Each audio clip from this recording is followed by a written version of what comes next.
Running our own business isn't easy, and it can be a tough gig for all of us at times, and only other business owners truly understand the challenges that we face. And on ScaleUp Radio, we aim to help make things just that little bit easier by interviewing guests who have been where you are now, regardless of where you are on the ScaleUp journey, and maybe facing some of the challenges that you are facing. And they offer their thoughts and advice on what has worked well for them, as well as what didn't, of course. And we've also combined many of these lessons into a practical Scale-Up handbook called the Entrepreneurial Scale-Up System. And there's details of this at the end of the episode. So welcome to ScaleUp Radio.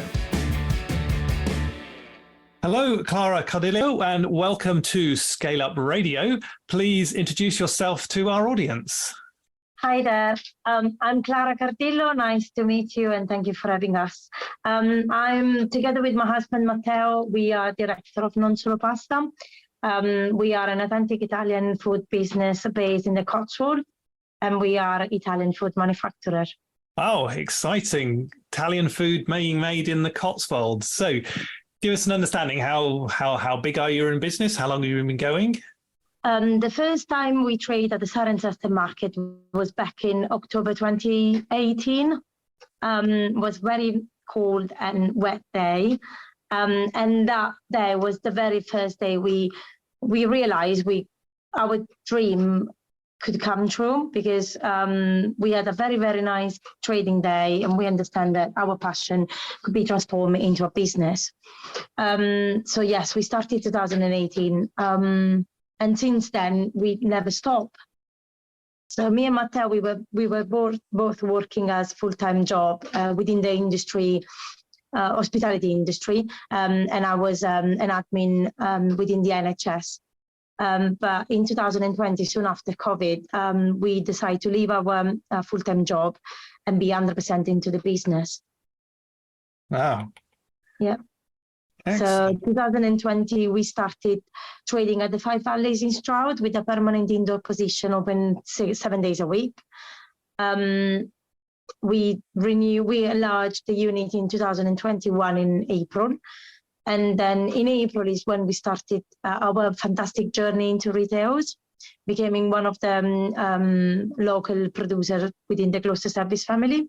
The retails journey is going amazingly. We got 10 more stockists within the Gloucestershire and the Oxfordshire. Sorry, within the Cotswold.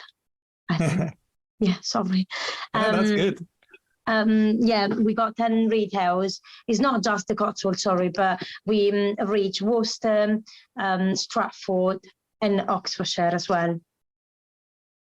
While we keep trading at the Five Valleys, and we are experiencing the retails, we still do local marketed events, mainly in Cirencester, which is our hometown. So you started in sort of local markets, and you've moved now into retail. Do you do local markets as well still?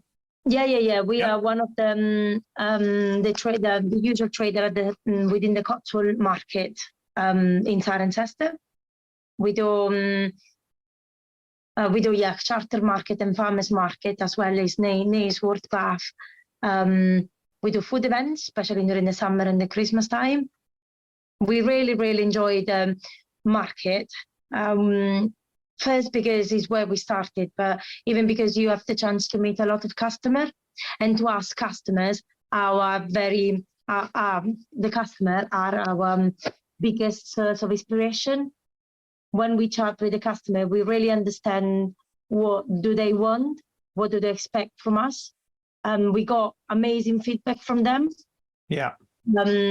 Through talking with the customer, we really know what to do when we are in the kitchen. It seems like when we prep food, we prep for our big family, because this close relationship we're trying to establish with our customer, they become like a part of our bigger family. So when we cook, there is a famous Italian sentence that says, when you cook, if you don't use passion, you're just prepping food. This is the big value of our kitchen, of our production.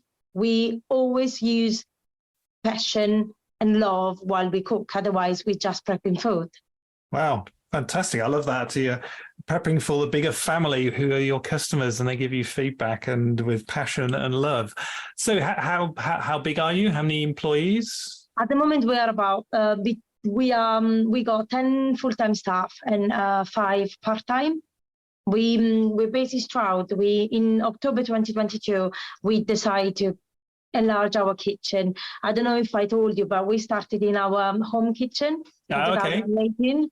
In 2020, we retransformed our a unit next to our house into a kitchen. But because of the high demand, we decided to go bigger, and we took over a unit in the Five Valleys, which is now our professional kitchen. In order to satisfy the demand, we have to have more staff. So this is why we count 10 full-time staff and 5 part-time. Wow, that's amazing growth. Congratulations. Well done. Yeah.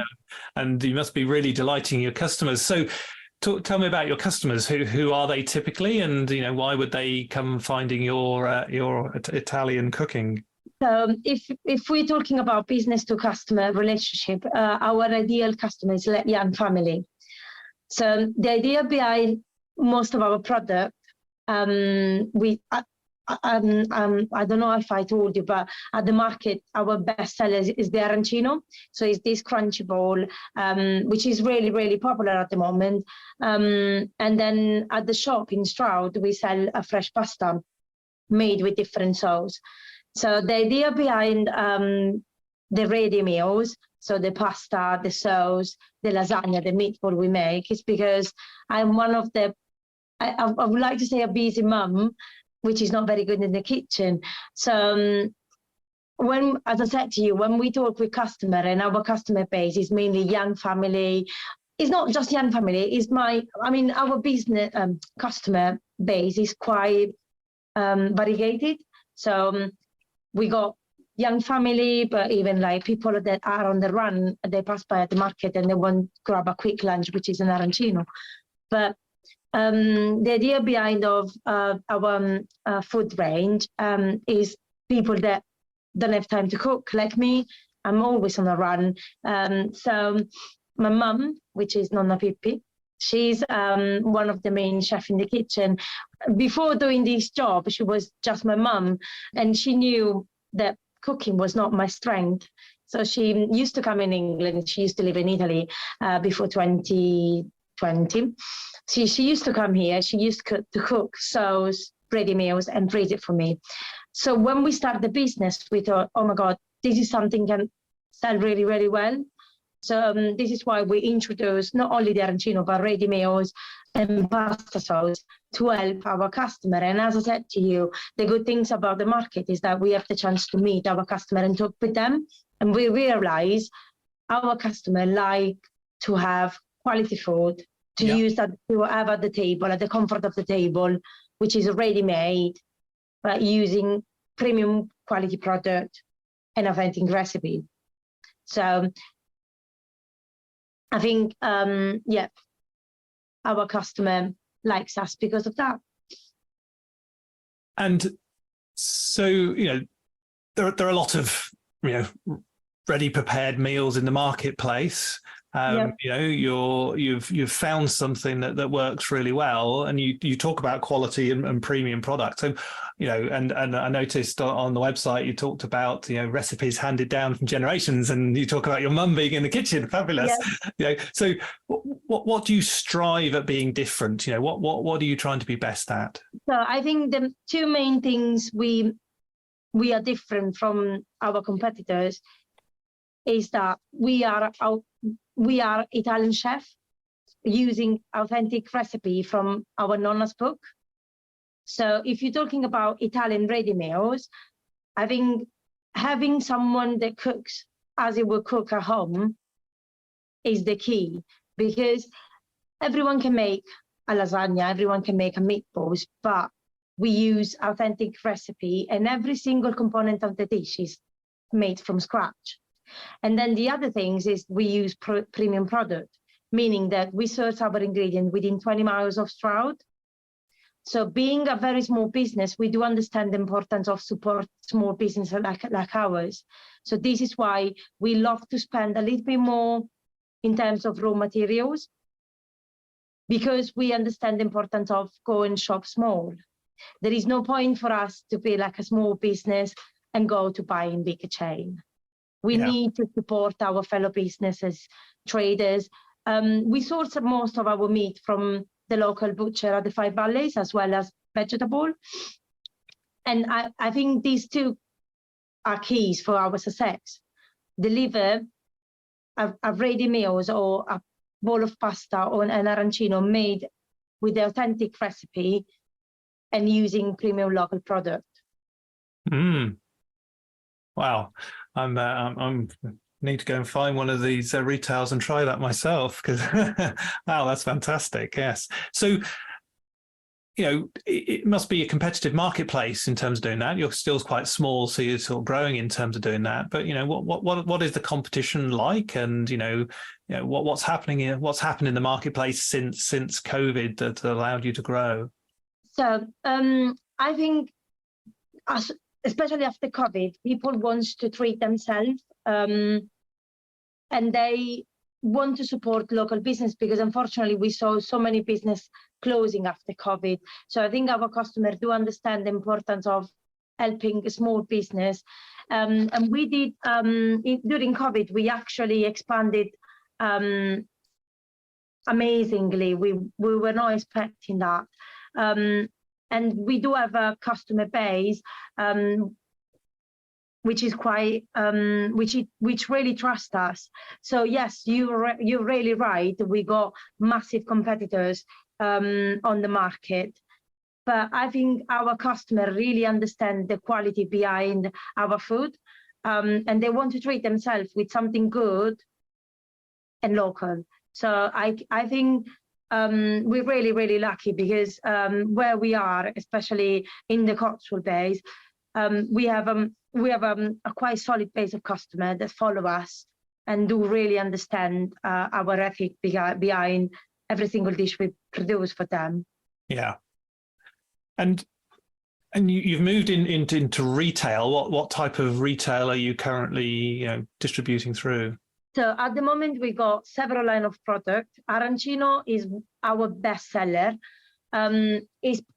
I was really surprised, because soon we started in 2020, was April. We did our first delivery with Gloucester service on the M5. And I thought, yes, it's something new. People, they need to understand. So we might take 1 year or a couple of years just to kick and to be where we want to be. But it actually, by the summer, we were selling about 2,000 arancini per week, which wow. is, I mean, for us is incredible, because it's a new product on the market. But now, after 1.5 years of trading, as I said to you before, we got 10 more stockists within the Cotswoldshire, the Gloucestershire, sorry, and all around the Gloucestershire. And the amount of arancini we sell, we wouldn't believe it was going to be possible. So the other product is doing, just a note, we just heard another of our product, which is of retails, the limoncello, received 1-star Great Taste Award just yesterday. So wow. Yeah, that was a great achievement for us. Last year we competed with the panettone, which is our big seller at Christmas time, which has got 1 star, and then we got 2 stars Great Taste Award on our pasta sauce, because the pasta sauce range is another line we do in retails. So as I said to you, I'm not very good at cooking, so we realized there was a lack of proper pasta sauce on the market. This is why my mom and my husband, which are both chef and solo pasta, they create this amazing pasta sauce to help me during the busy time. Brilliant. Yeah. I need to ask the question though. So how many arancinos do you make currently per week then? So on a weekly basis, we make 2,500 arancino. And the very interesting thing is that every arancino is handmade. We don't have the machine. We could have a machine, which can produce about 1,000 arancini per hour. But obviously, when you come like to artisan made, if you have a machine that does the job for you, it seems like you're missing out on the artisan made product. Okay. Every piece, a single arancino is different from each other because it's handmade, and we want to keep this one as much as possible. It's hard. It's really hard. It's a tiring job, but we're really proud that we can offer an handmade product. Beautiful. Even on bigger scales, yeah. Beautiful. I love that. A handmade product, handmade arancino. Oh, fantastic. So, why did you get started? What was the reason for doing it? So we started just for fun. I was pregnant at the time and I was bored at home. So I said to my husband, can we do something else? Can we start doing something for ourselves? And then we realized people love our food. This is why we decided to keep going, to have a permanent store, and to make this dream to come our life job. And we were right, because there was business for us and for our food. And I think being able to bring on the English table our food is just our biggest success. Mm. So that was the start for, because you want to do something fun, because yeah, and you've had that passion, that image in terms of what you wanted to do. So over the last few years, what's gone right? What's gone wrong? What advice can you give our audience? So in 2019, we were one of the finalists of the Food Glories food competition within the mid-counties, and these could have led us to go national. We realized we want to stay local, because when you can have a relationship with your customer, when you can go and talk to them, when you can go and present your product, there is this magic behind your work, which is incredible. You're able, if you going into national at that time was really wrong for us. We were not ready. So the advice I can give to people is, obviously, think twice, think big, and dream big, because you can be successful, but sometimes when time is not right, you have to keep going, you have to persevere. You don't have to let a small fall to drag you down. So going national was not right for us at that time. It might be in the next couple of years, but not the time.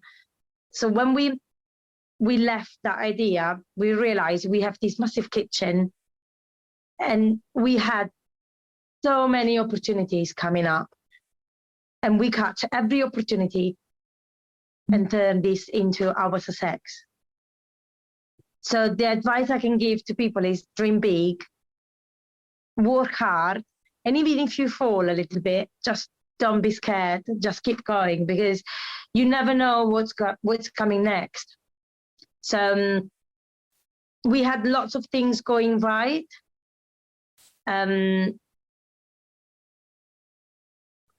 But even we did some mistake.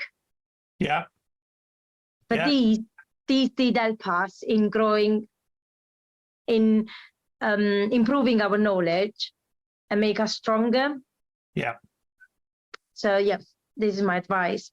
And can you share anything that went wrong that you've learned from and made stronger in your business? This is me personal. I really rush into things. So as soon as I see an opportunity, as I said to you, the scaling up was not right. There was not time. It was not the right time for us. So at the time, we made some investment which were not right at the time. So what I did find amazingly helpful is having a mentor. So we joined the Grow Hub, which is this amazing association in the Gloucestershire. And thanks to them, we we realized we started to do like things in the right time. It's really weird to explain, but yeah, no, I understand. So before rushing, I was like more conscious that I needed to think twice. But even if we went for scaling up, and it didn't work for us at the time, we still had our kitchen, and we started to work to understand what was going to be next. So this is when we got the opportunity to join the 5 Valleys, which gave us a very nice expositor with our customer, as well as our retail buyers. So this is when I was approached by one of the buyers. I'm really working well at the time. So I think everything is like came together after our big initial fail. Yeah. So yeah, I think we didn't realize at the time that we needed time to grow. In Italy, we say you need to have bigger roof in order to have a bigger tree. Yes, you've got to take that time to build and understand what it is to grow and build a business before you accelerate the scalability. Yeah, no, very, very, very good advice there in terms of doing stuff. So you've grown, you've got 10 full-time staff. So how have you gone around trying to make sure you've got the right staff in the business? We're really, really lucky because all of our staff share with us the same passion for food, and they're really, we work as a very friendly and family team. And I think when you have these people with you, everything is easy. We work with different background staff. So we got some front of house, which they're doing an amazing job engaging with the customers. We got amazing kitchen assistant, some of which are Italian. So again, they're really passionate about food as well. So I think it's hard. It took ages for us to find the right team, especially in the kitchen. But I'm really proud to have such amazing staff members, and we share the same value, the same ethic. It doesn't seem we're going to work every day because there is always time for laugh. There is always time for a chat. And the really important things, we share lunch. So by 1:30 is my mum cooking for everyone. Everyone sat at the same table. We eat together. We chat. Not only about the business or not only about the working day, but we chat about everything. We go half an hour. When everybody's sitting at the same table, sharing lunch, for us is really, really important. And as I said to you, it took us ages to have the right people, but we finally touched wood. We have them, and we really work well together. Yeah, no, that's absolutely brilliant. I always pick up on some nuggets, and all sitting down and having lunch together.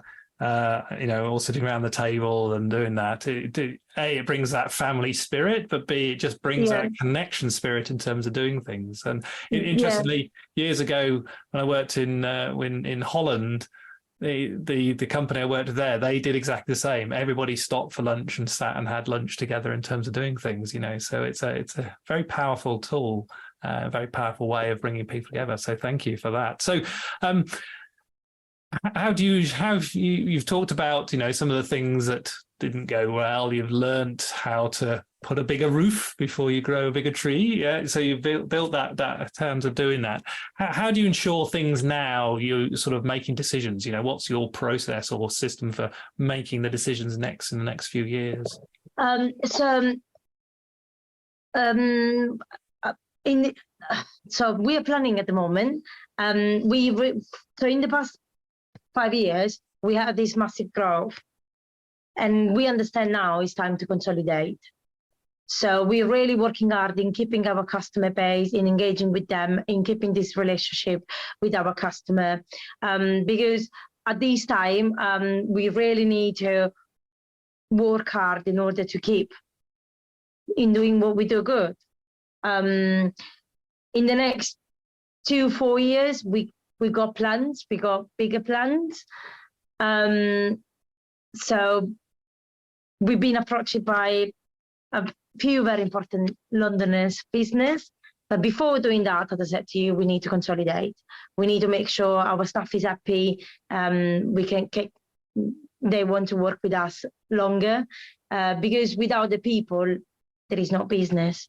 And when I talk about business, when I talk about people, I talk about our staff mainly and our customer. So we got fabulous plan for the next 2-4 years, but this stage we just want to be where we are. Yeah. And as your business has grown, keeping on top of cash is really important. So how do you manage cash? How do you keep on top of it in the business? So I really like forecasting and like Excel spreadsheet and like tables and plans. So this is really me. In my office, you go like lots on the wall. It's like full of things written down, and I go through count them every day. It's like, but anyway. So what we tend to do is manage our cash flow. Every month, what we're trying to do is on a separate bank account, keep an amount of cash that I call them just in case. So we operate with two different bank accounts, and we keep some cash flow money on one bank account, which I don't even have a card, like a business card. I just don't use it. I put money in there and forget about it, because you never know, just in case you got money. So when COVID started, who knows that we were in such horrible time. So this is at that time where I learned that we needed to keep some cash for unpredictable events. And this is how we keep our cash flow. We always have an amount of money over there, which obviously we use if and when we need at the end of the month. But I think because we have like 3 good years of consolidated business, our prediction in the short run are pretty much always really, really predictable. Good, excellent, brilliant. And having a separate little cash pile in terms of doing that is absolutely brilliant. We often talk about with our clients having initially 3 months worth of operating cash, not total income, but operating cash, and 6 months is the real perfect one, because that really does give you that nest egg when the hard times happen, and deals with that feast and famine that happens in all businesses in terms of cycle. Yep. Yeah, brilliant. So what to grow the business, you've had to use marketing, etc., to find to get people knowing that you're out there in terms of things. So what marketing works for you? So as I said to you, face to face is the crucial, because when you are very passionate about something, you want to share your passion. And if people understand and where your product comes from, they're really keen to try it. Just to give you an example, I was at the market, at the shop in Stroud the other day, and I met this lady. She was really, really scared because, bless her, she's going to open a gym in town. And we were talking about like how is to be in business. And I said to her, look, we can do like a partnership. I can come over to you and offer some food to your customer when you do your open day. So I think interaction with customers is key. Even when you go and present your food or your product to the buyers of a farm shop, we do tasting. I really do believe that people must try your food before buying. So when I do the tasting, I like to spend with them a couple of hours and talk to them about the recipe, about where we source the product, let them try the product itself, because they have to, before, if you want to sell something, you need to experience what you're selling. So I think the best for us, the best marketing tool is the face-to-face one, which can sound not very technological, but is what worked for us. We do social media as well.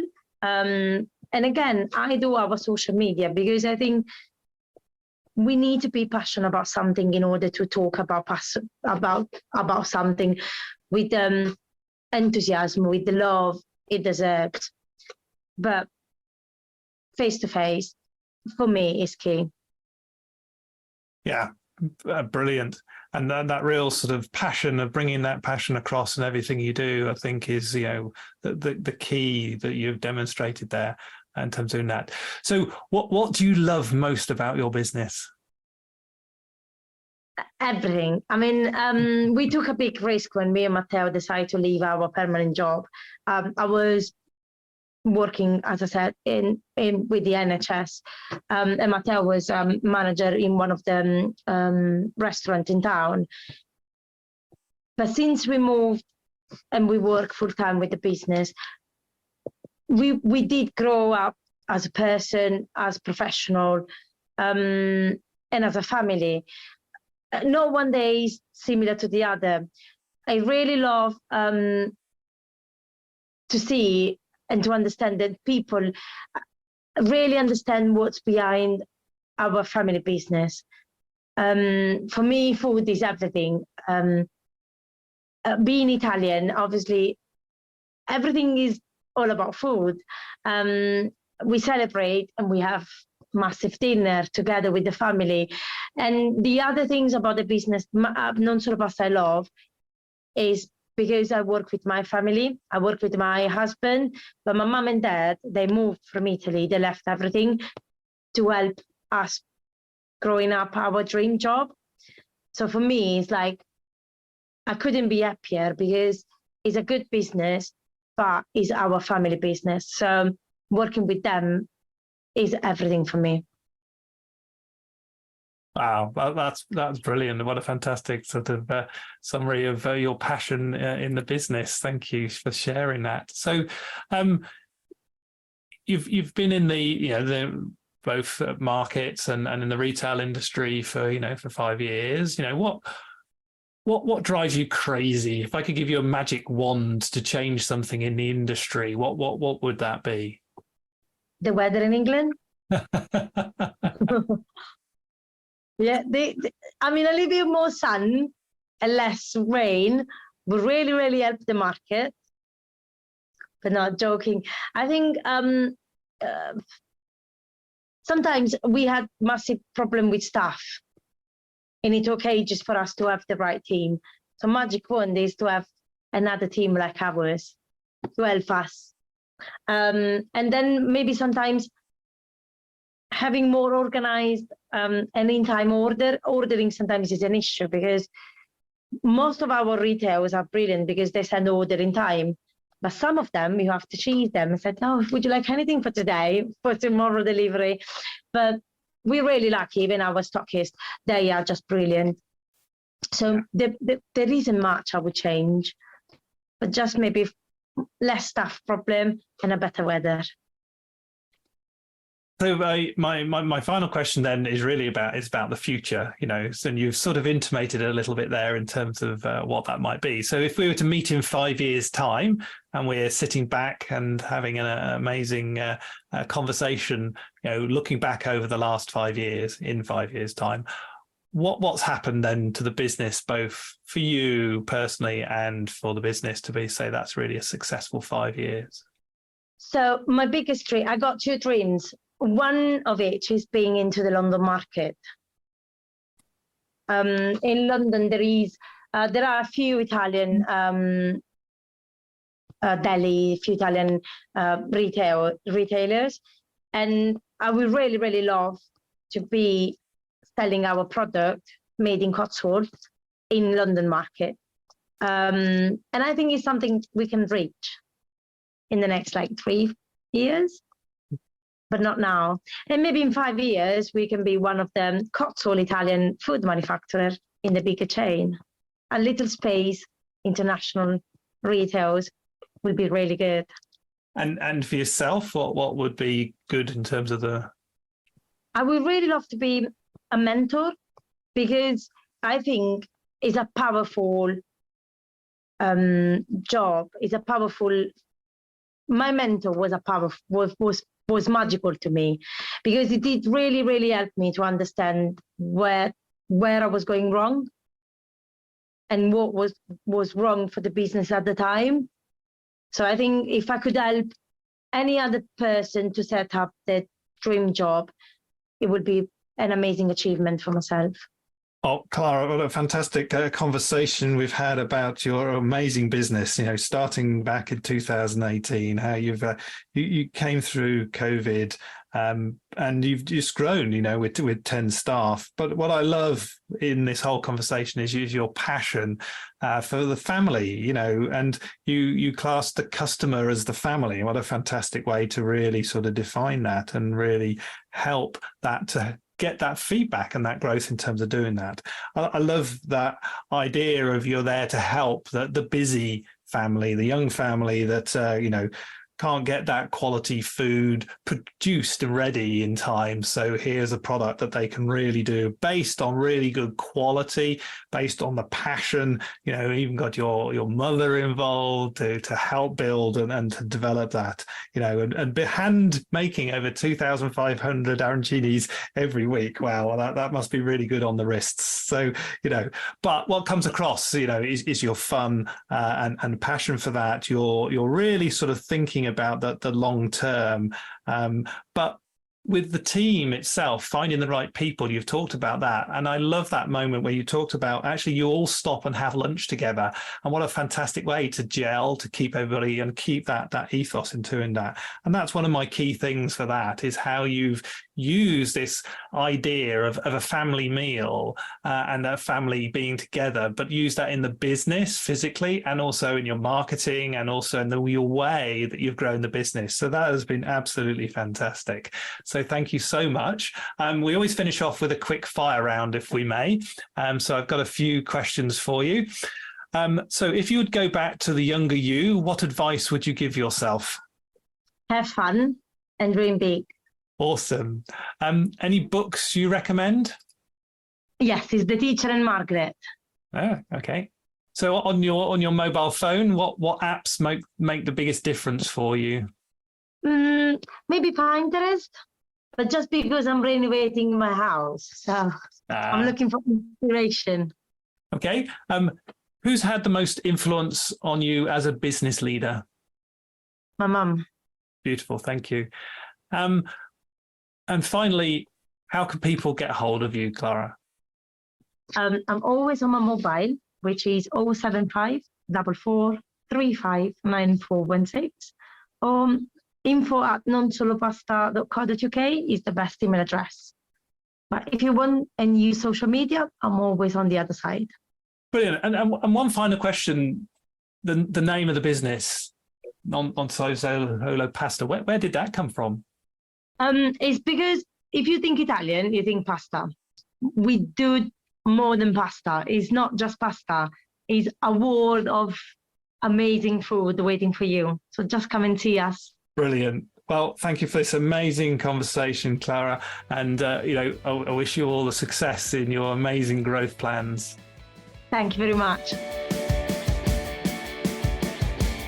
I hope you enjoyed that discussion, and if you're building and scaling your own business, you might well be interested in our book, The Entrepreneurial ScaleUp System. And it's exactly what it says on the tin. It's a practical handbook around scaling a business in a structured way. And you can order a copy on all your favorite online retailers, including an audio version, or you can find it and other supporting resources on our website, www.esusgroup.co.uk. That's esusgroup.co.uk, which is esusgroup.co.uk.